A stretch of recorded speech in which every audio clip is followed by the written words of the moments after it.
Third day this week, I think. So today is a full moon in Leo, and if you've listened to my videos before, followed me before, you will know that I take strong interest in the moon cycle and the moon phase. And this is because the moon has a tidal effect on anything fluid. So we have to appreciate that we're nearly 80% fluid in our bodies. So we mirror the planet, 80% fluid, 20% solid. Probably about 70% in the body actually, but 80% in the brain. So what happens with the moon cycle, because it has a tidal effect on anything fluid, is that if we are even just slightly dehydrated, we are going to feel the impact of the full moon. So obviously we get affected by the moon on a daily basis, but the full moon is the most powerful time. It has the strongest pulling effect of any other time in its phase. And the new moon also has a slightly pulling effect, but not in the same way as a full moon. And generally there's a lot more negative ions present during a new moon, which tends to make us feel better. The full moon is discombobulating in that because it has a strong tidal effect, it will stir up the fluids inside and outside the cell. So if we're slightly dehydrated, it's going to concentrate that toxicity inside our cells, and that can make you feel not very good. So maybe you don't sleep as well around the full moon because it's affecting the fluids inside and outside the cell, which affects the placement of the electrolytes. We need magnesium and potassium inside the cell at nighttime while we're sleeping. When we get dehydrated, we will not have the right amount of magnesium and potassium moving inside our cell at nighttime. It's called a cellular exchange. So from daytime to nighttime, we have this cellular exchange, and that requires effort and it requires fluids to be good. So hydration needs to be good. You might find that I've got a slightly achy leg today. So again, our toxicity shows up in different ways depending on our family history, our environment, our diet, our lifestyle, and our stress. So it's very individual, our personality as well. How we manifest our toxicity is very apparent depending on those factors. So for some of us, we might not sleep as well. For others, it might be that it affects us more emotionally. So we're more moody, maybe we feel more angry, maybe we feel more tired, maybe we just feel more agitated and irritated. It's uncomfortable to be in our body when we've got this strong tidal pulling effect and we haven't got the right ingredients and environment within our cells to be able to cope. In other words, the first place is always that our hydration gets affected, and then that impacts everything else in the body. What else with the full moon? So maybe you haven't slept well, maybe you've got achy joints, maybe you've got a sudden hint of arthritis coming back, maybe you've got a heavy period. You know, there's all sorts of things that get thrown up. Now, we can either see this as negative and get ourselves in a state and say, oh my God, here it is, the full moon again. And it happens every month, of course. This is awful. I always sleep so badly on the full moon. You can look at it like that, or you can see it as an invitation to show you just where you're at.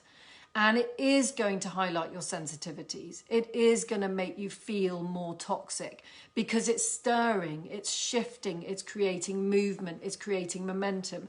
And I would encourage you to use that as an opportunity to detoxify. So today is a really good day to, if you're going to do a healthy diet, today is the day. In fact, 3 days before the full moon and the lead up to it and 3 days after is a fantastic time to embark on a detox. So for example, I've got my carrot, kale and celery juice, which I'm trying to drink quickly because if you drink it within a few minutes, you get the enzymes.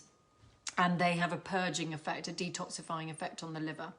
So I don't know if you saw my video earlier in the week, but a really optimum day or few days around the full moon would be to make sure you've got your 2 litres of water going in. Start with your pint of warm water first thing in the morning. Maybe have another pint. Maybe every hour you're having a pint. Never more than 1 litre in 1 hour, of course.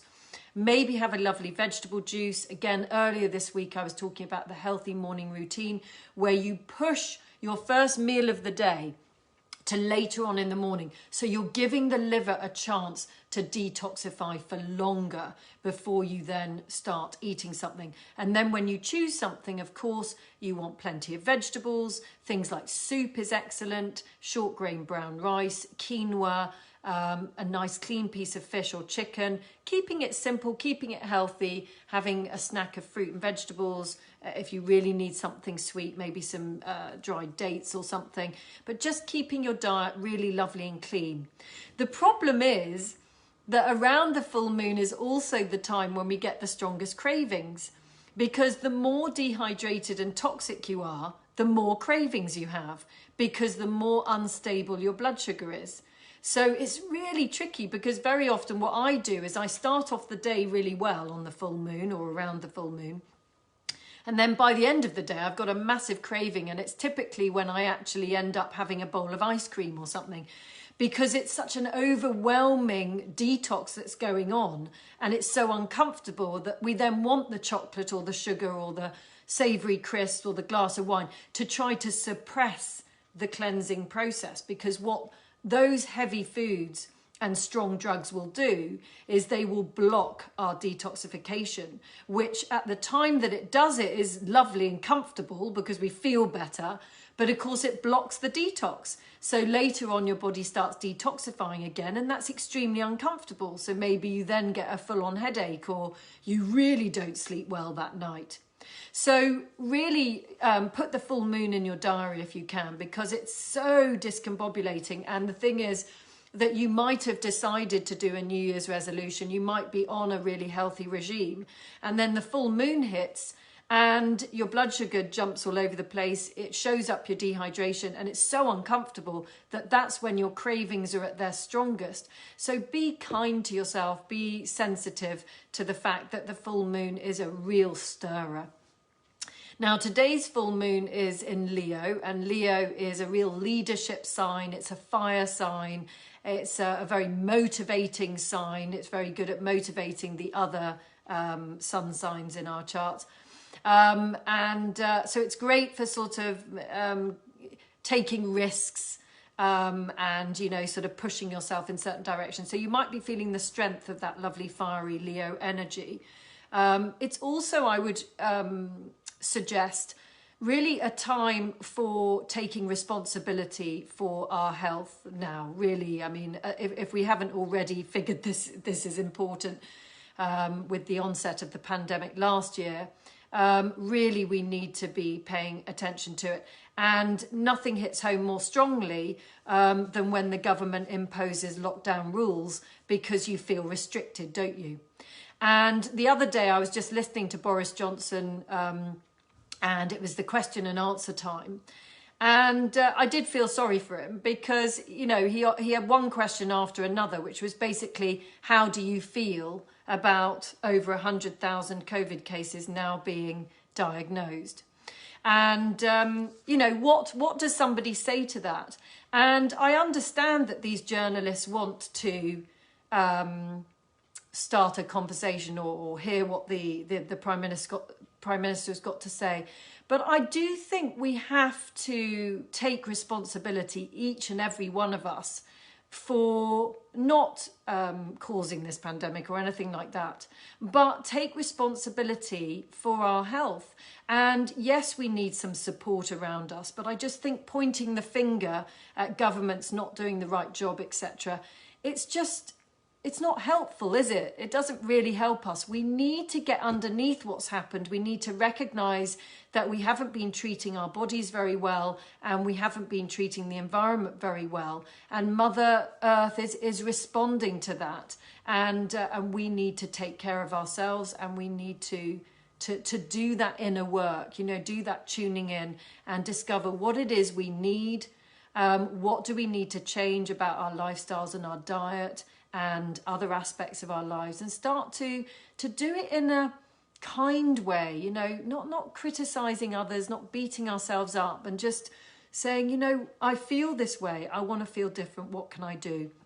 And it's a much more effective way of creating change within yourself, is to stop the criticism, stop the judgment, stop the blame of ourselves and of others, and to start to really tune in and take care of ourselves in a way that is loving and kind and caring. But it also doesn't need to be extreme. You know, the 80-20 ratio is a good ratio. You fit in your chocolate, your glass of wine, and you fit it into a weekly plan or a daily plan, and off you go.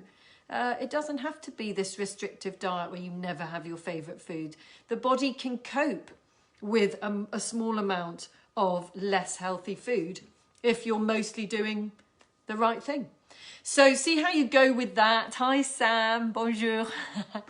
Yes, a bit of French is always lovely. If you've got any questions, of course, as always, get in touch. I'd be delighted to help you. Anything you're struggling with, any symptoms you have, know that there is always an answer. We have the ability to rebalance ourselves. And remember that viruses can only live in a certain environment. That is a very toxic environment, a low pH, a low body temperature, a lack of oxygen and lack of light.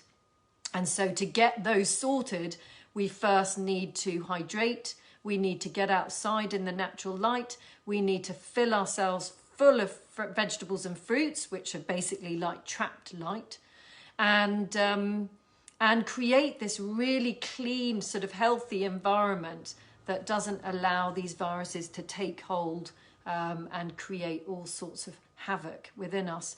So lots of love as always to all of you. It's a short one today just to highlight the influence of the moon and how it impacts us, and how to use its energies to create a better cleanse. So this is a great time to do any of those naturopathic techniques: skin brushing, Epsom salt baths, juicing, any of those things you've been thinking about and putting off. This is the time to do it. But like I said in previous videos, it is winter time. It is hard on the system, and you know, do it in a way that is gentle and supportive and kind. Tomorrow I'm going to be going into my 5-step strategy of how to cope when that craving hits. You know, when you really want that glass of wine or you want that bar of chocolate, but you're trying to be good, you're trying to reach those goals that you've set out for yourself, those loving, kind goals where you want to have more energy, you want to get rid of your painful aches and pains, whatever it is. So tune in tomorrow. I'm not sure what time I'm going to do tomorrow. Sorry, I'm not being very helpful. Maybe I'll send a message to let you know later on. But that's a really useful one to get into the emotional and understand what quick strategies you can use to deal with that moment when you just want that unhealthy food. So have a good day today. Check out the full moon. Check into yourself and see how it makes you feel and what it's doing. And what can you do to help it? So the first thing is your hydration. Second thing is lots of vegetables and fruits, as much clean eating as you can, and self-kindness and self-love. Lots of love. Bye for now.